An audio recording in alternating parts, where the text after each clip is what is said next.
What could be an interesting weakness for a god of death? Now, the players of my campaign are tasked with defeating a death god who has escaped from the underworld. So, I ask all of you, what could be an interesting weakness for a god of death? Leave yours down in the comment below. Boredom and tedium. The underworld is a boring, nasty, static place. Now, the material plane, on the other hand, is full of life and excitement. Being an immortal comes with the eternal struggle of keeping yourself entertained. So maybe the god of death is just a lover of fine food or eclectic music. Healing spells was my first thought. It's so simple, but not something you would really expect or choose to use right out of the gate. Some healing ritual involving resurrection or healing at the verge of death to defy the power and weaken them. Like resurrecting the sacrificial lamb of an old ritual to that god, assuming such a location could be found. This same altar could be used to summon them as well, with measures to prevent their escape. Salt, incense, runes, the cleric's signature soap, etc.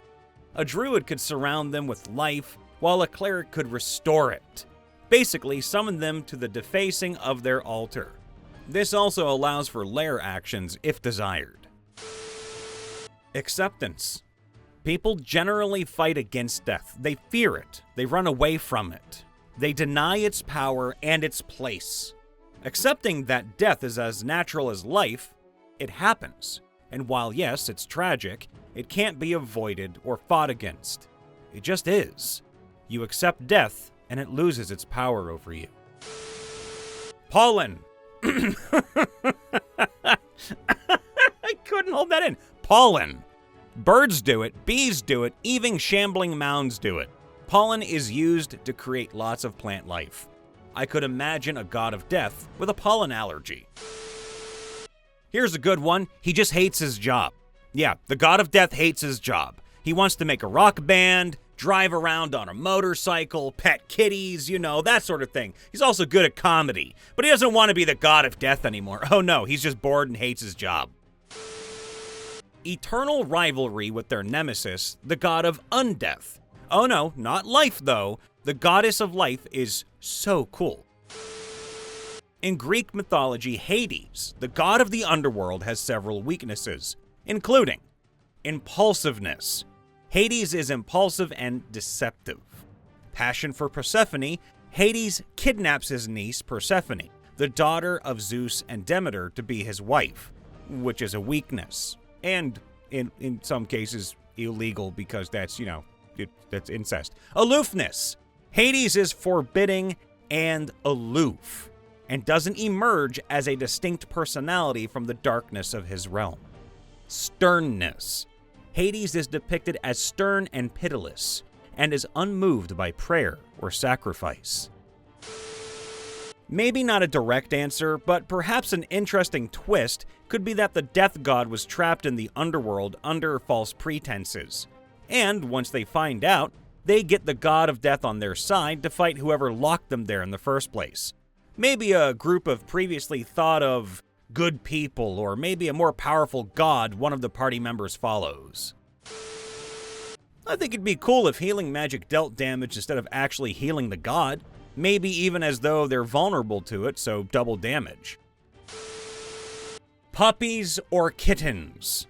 Like, they like them so much that they run away for fear of killing them. Really, any cute animal. Could be piglets, otters, etc. If you want to go more solemn, because the other one has shenanigans written all over it, it could be something made by a loved one that they have already taken. Still, shenanigans can happen. Imagine if death is killed by one of Granny's blankets. Losing his kingdom, maybe.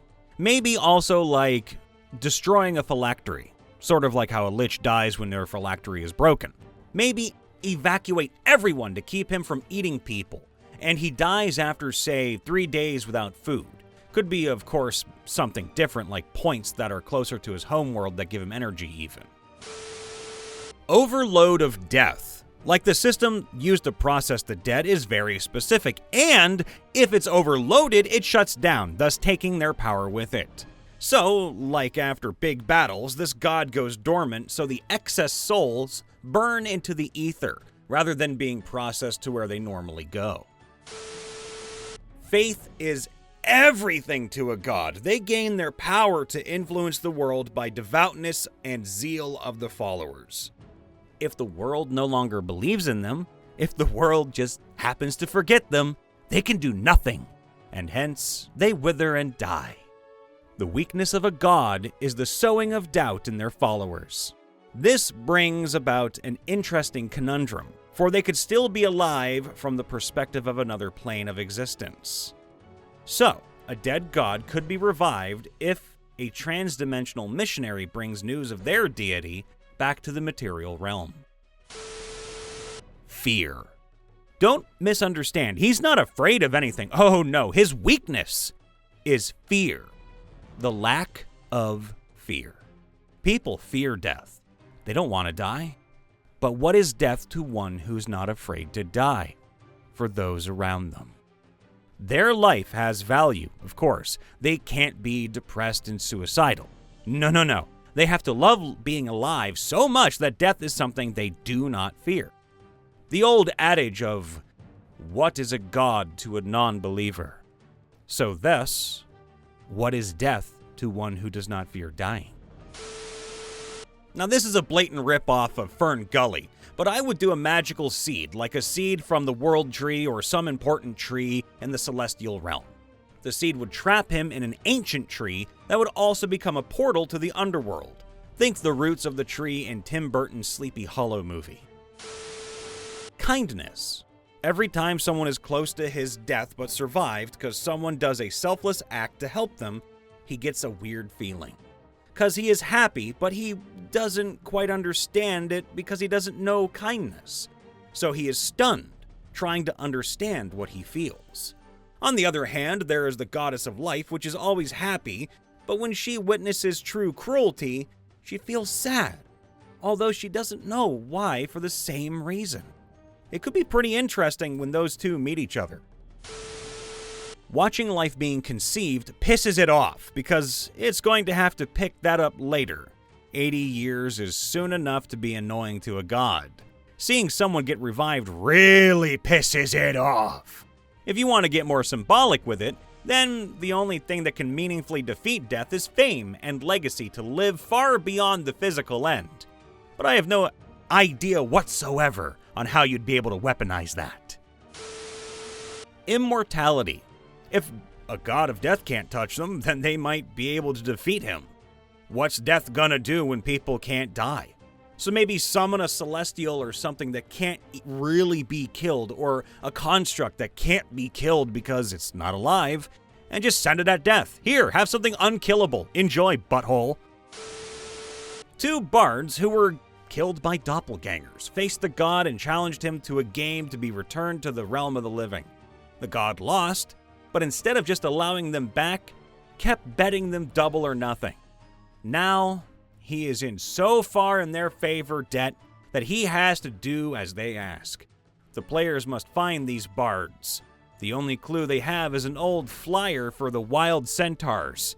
Their old band name. I knew it. Be excellent to each other and party on, dudes!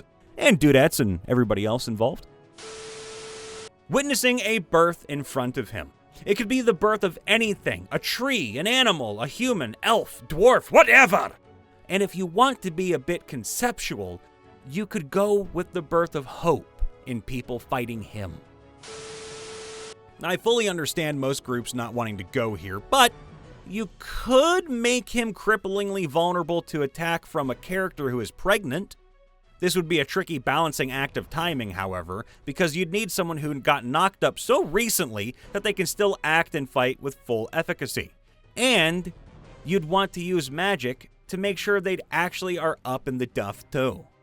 Now, if we're talking 5th edition, I'd say they have disadvantage on all attempts to attack the pregnant character and all saves caused by said character, in addition to being unable to invoke any legendary resistances against the same.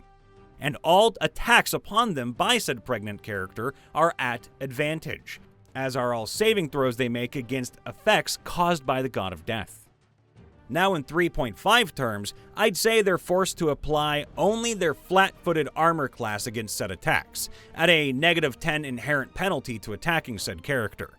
take an inherent -5 penalty to saving throws precipitated by said character, cannot apply any spell resistance or energy resistance, or any similar immunities except the truly inherent ones, if they're immune to suffocation because they don't need to breathe, for example. Whereas the pregnant character is at a +10 inherent bonus to all their saving throws against the God of Death. Oh, here's one we're all familiar with. Procrastination!